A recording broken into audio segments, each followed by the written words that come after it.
Let's do it.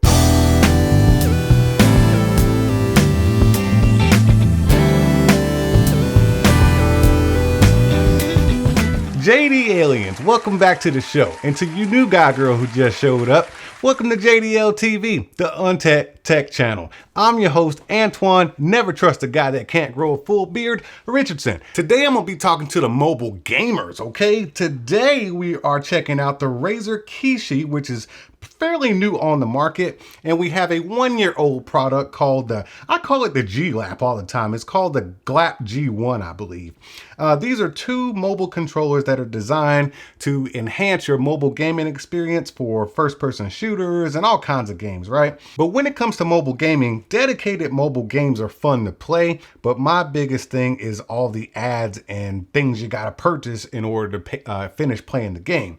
So therefore, I really like Xbox xCloud or Project xCloud and Google Stadia. Stadia being the one I actually prefer over both of them. But that's a personal preference. Let me back up just a taste because these do serve a purpose here, even though this video is mainly going to be pitting the Razer Kishi and the GLAP controller G1 together.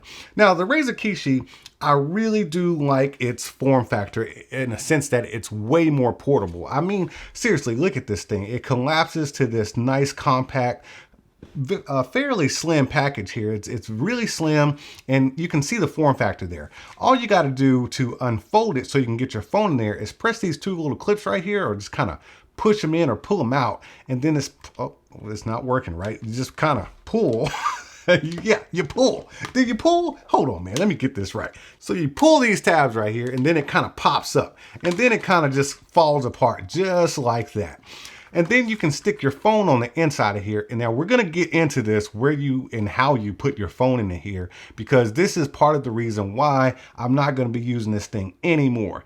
From first glance, it looks like a fantastic solution, but it does come with its caveats. Then on the flip side of things, you got the G1, which, you know, you could probably fit a mobile phone in here if you got one smaller. It's like an iPhone 5 or something like that. You can probably fit that in here as is. But if you have a bigger phone, such as the Galaxy Note 20 Ultra, there's a little clip or push button on the back of here that you can kind of push, and then it expands to that much length, and then you can slide your phone on the inside of there. And you can actually let it go and it will not collapse. In order to collapse it, you press that button and let it snap back.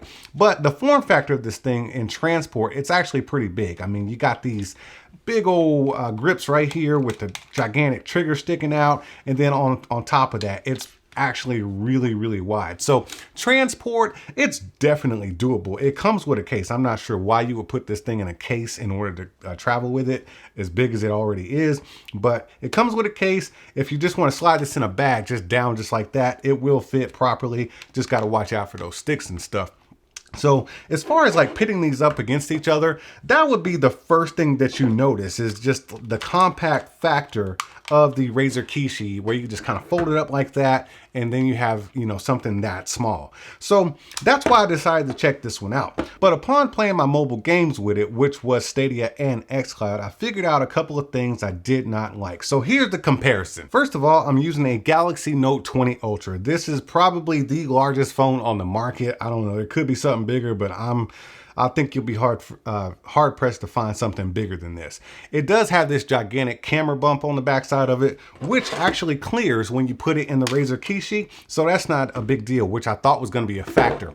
I have a thin film screen protector on here, and I used to have a skin on the back. So those are two things you're going to need to take note of as you're placing your phone inside of the Razer Kishi. So right here, you have your USB-C port, right? You'll slide that in there, and you'll see that there's not a lot of room in there, okay? So you'll slide that in there. For me, the bottom and connecting it is gonna be okay. You see it just got connected.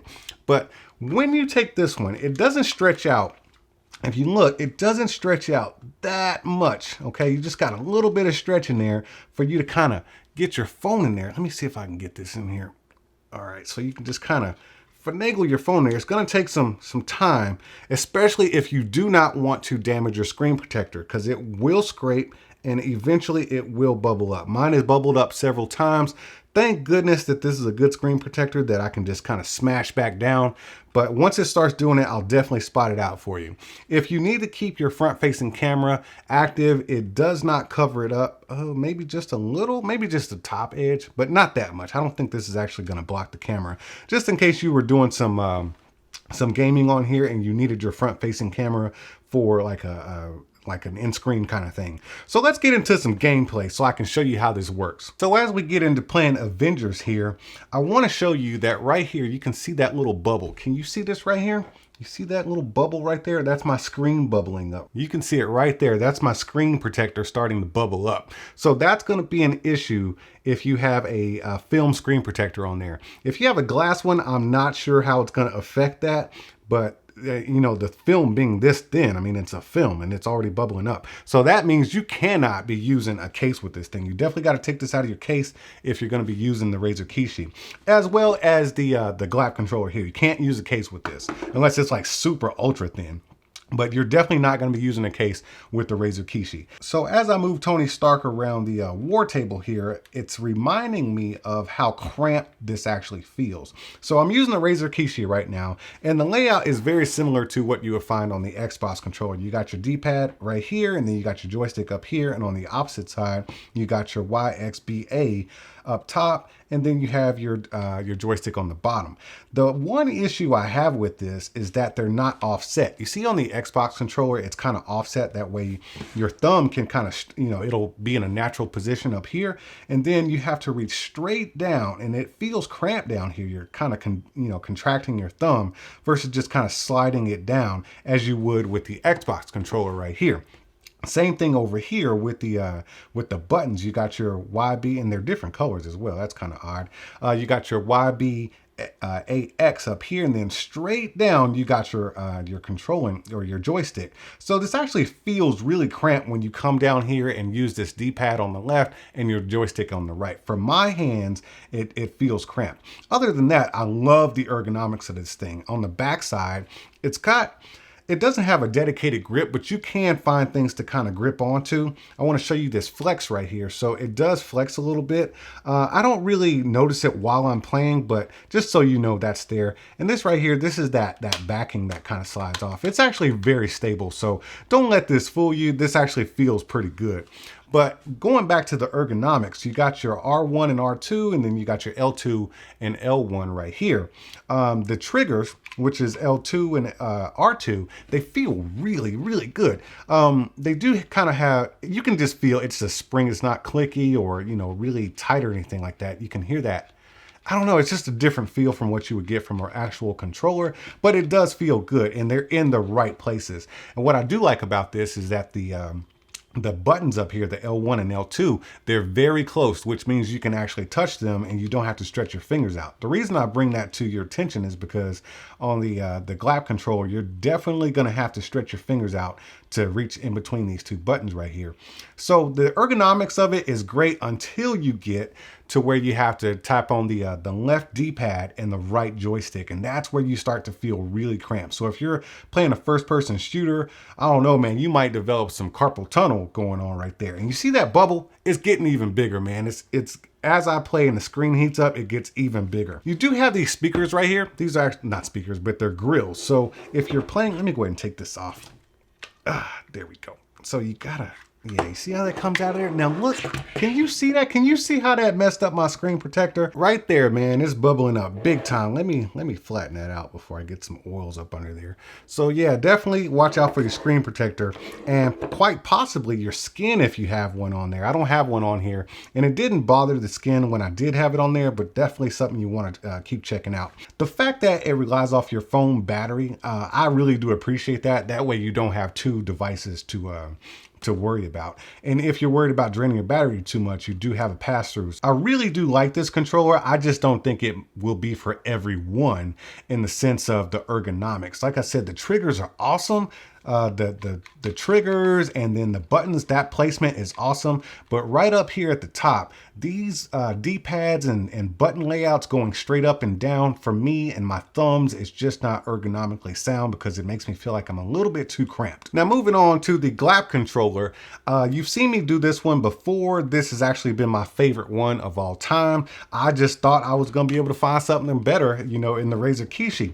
So what I want to demonstrate here for you is the fact that you just open it up here. Now this does come with its caveats too. So you slide it in. Once again, you most likely are not going to be able to use a case. You can see right there, there's a little gap. So you might be able to fit a slim case in there if you got something super slim, but it just kind of locks in there. And this little hangover from this button right here and from the D-pad, that's what actually locks your phone into place. So on the Note 20 Ultra, and you probably won't have to worry about this on any other phone because this is the one with the big camera bump. On the Note 20 Ultra, you barely get it in there, man. You see that? You barely get it in there. What you got to watch out for is if you have any kind of glass or film screen protector on your camera, it will, or it might, most likely it will push your screen protector and make it bubble up on the back if you have that on there. If you don't need to worry about it. So right now, let me just be a little extra cautious so I don't bubble that thing up. Let me slide it in there just like that. And like I said, it just kind of hangs over. That little lip just kind of hangs over and locks your phone in place. And it is very secure. You can see right now it's not flexing or bending or anything like that. Just like the Kishi, this is supposed to be a plug and play controller. It will work with your xCloud games and your Stadia games 100%. As far as dedicated mobile games, I don't know. It might be something it won't work with. Maybe, maybe not. I'm sure you can remap something somewhere, but you should not need to with most games. Now doing a little gameplay with this one, the feel is a 180-degree difference. This actually feels like you have a real controller in your hand until you get to these triggers. These triggers are massive, okay?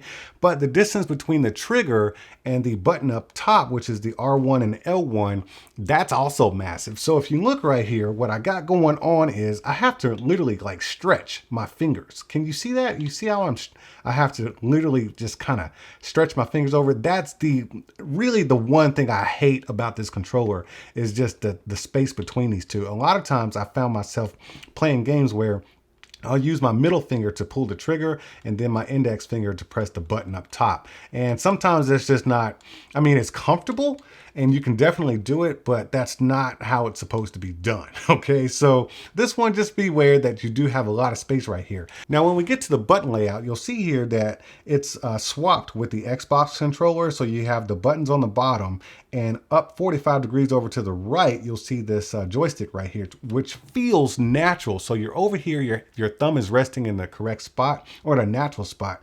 Then you just kind of slide down a little bit and over to the left, and then you have your full buttons right there. The same thing goes for the left side of the control. So you have your joystick up top, and then you just kind of slide over down 45 degrees to the right, and then you'll have your D-pad. The ergonomics on the GLAP controller, it's much better up top, but it falls short when you get to the triggers where the Razer Kishi actually does shine. So the trigger buttons are better on the Kishi as far as like the ergonomics, whereas the top controls, they feel really cramped, man. But on the top of the GLAP controller, you feel much more comfortable, almost like a real natural controller. This is actually by far the most natural feeling controller I've ever played with as far as a mobile controller goes. Now, one thing about the GLAP controller that could be a pro or a con, depending on how you look at it, is that it is Bluetooth. So there could be some latency there. I don't really experience any, but what I do know is that you got to charge it when it gets low. That could be a caveat for some of you guys. It will last a couple of hours at least. I don't know what the specs are on this thing, but the fact that it's Bluetooth, you're introducing the possibility of some latency, as well as having to charge a secondary device outside of your phone. It does not have a pass-through, but it does have a USB-C port right there, which is huge for even both of these. Most of the mobile controllers out have not really upgraded to USB-C just yet. These two happen to have done it, which is great, which I'm really excited about because I'm a USB-C kind of guy. Now, when it comes to which controller is best, well, that really depends on you, man. I really do think this Razer Kishi is a fantastic controller. It's actually one of the top 2 best on the market, in my opinion. My only gripe is that it just feels really cramped. If they could just move that over just a little bit, man, maybe like a ½ inch. They got this space. They could move this D-pad and joystick over just a ½ inch. It would feel so perfect in the hands to use. And I would really actually replace it with my GLAP controller, because these triggers, they kind of annoy me sometimes when I have to stretch my fingers. So that's the caveat of this one. Everything else I really love. It's not as portable as the Razer Kishi, but I got over that really fast because I don't really take it anywhere. I just go outside and play on my back patio or in my backyard. But as far as which one's better, man, that's totally up to you. I can't make a decision between the two for you. I think they're both great. It just depends on, you know, what you prefer in ergonomics. Do you want a better trigger experience, or do you want a better D-pad and joystick experience? Or do you have a screen protector on your screen, and do you want it messed up? Because this will jack up your screen protector. This one will not. But neither one of them you can really use with a case. So you're going to have to rock your phone naked inside of each one of these. Now, if you really want the best gaming experience, I got to tell you, man, nothing is going to beat a real controller. Now, I really do like the fact that there are mobile controllers to use with your games, but and I love the fact that you sit your phone in them. That way you just kind of have one unit to pack around or one unit to manipulate. That's awesome. But, you know, for those of you hardcore people who really want the correct experience, what you got to do is you got to get yourself a real Xbox controller to play your xCloud or whatever, and it will work with a lot of other dedicated mobile games. But you get your xCloud controller or Xbox controller, and then you get this, I think this is made by Moga, and you get this one right here. Always make sure you get one with a grip that articulates. You know, those ones that have the clamp on it. Let me see if I can get this on without screwing it up. Now, the ones that have the clamp on it that is fixed and it's up here, and the phone is just sitting out, you know, way out there, that gets really heavy. This Note 20 Ultra is a heavy phone. So if you got it sticking out way out here, that's going to weigh down and kind of hurt your fingers and your wrist. So what you want to do is get one that articulates. Just kind of drop it over, and then you tighten it up right there. You tighten it up, and then you get it right over the controller. That way everything's pretty balanced, and then you can just kind of play like this. You see that right there? See how it's over the controller, and the weight distribution is great. So that's your alternative for, you know, playing with an Xbox controller. This grip is perfectly made for it. You got your ports open and accessible right there, and then you got your it doesn't cover up your headphone jack right there, and it's just really, really nice to play with. So that's your solution for your Xbox controller. Now, for a Stadia player like myself, there's really only one real solution. There's others out there, but there's really only one, and that's this claw that they'll sell you for about 15 bucks on the Google website. So if you get this claw, it fits this thing perfectly. You just clap it on the back of there, and you can see right there it leaves your Stadia button open, and then it leaves your USB-C port open. But also, it is positioned directly over the controller like I spoke about before. You can't articulate it, which is fine because it is right over the controller. So what you do is you slide your phone in there, and bam, you can have a case on it. And as well as this one, you can have a case on your phone here, but then you're perfectly set up and everything feels normal like you would if you were playing on your console or if you were playing your regular Stadia games in the house. So when it comes to mobile controllers, these two are the best ones on the market, hands down. It just depends on, you know, what your ergonomic preference is. I think that's really what it boils down to. Or do you want Bluetooth or not? That's another big factor. But when you want the ultimate experience for gaming mobilely, for xCloud and Stadia, and also regular mobile games, you definitely need to get yourself a real controller and then get a grip. The reason I don't like these is just because you got an extra part to deal with. You got to put this together and, you know, have two things to walk around with if you're moving around playing your games and stuff like that. Now, I'm no expert in this kind of stuff, but what I do know is I really suck at gaming. I really do, man, particularly first-person shooters. My aim is terrible. So bad, man. But here's the thing, man. Gaming is fun. It's supposed to be fun for everybody. And if you can do it on the go, I say why not? You can definitely choose one of these to do it, man. I can't make that decision for you. I just wanted to show you some of the ins and outs in both of them. They both are very, very tactile. Man, these buttons they're all nice. They all feel good. Great controllers. So It just depends on, you know, ergonomics and stuff like that. But I got to get out of here and go make some more videos. Hopefully y'all had a good time hanging out with me. Now remember, y'all keep being good to each other, and I'll see you when I see you. Oh, so you one of them cats that like to just run up in a place, take what you want, then leave, huh? Man, you better hit that subscribe and notification button. That way you know when I'm over here opening up new stuff. And while you're down there, you may want to consider tapping that join button and becoming a member, because membership has its perks. See, that wasn't so bad. All right, man, I appreciate you, and I'll see you at the next one. Are you not entertained? Are you not entertained? Is this not why you are here?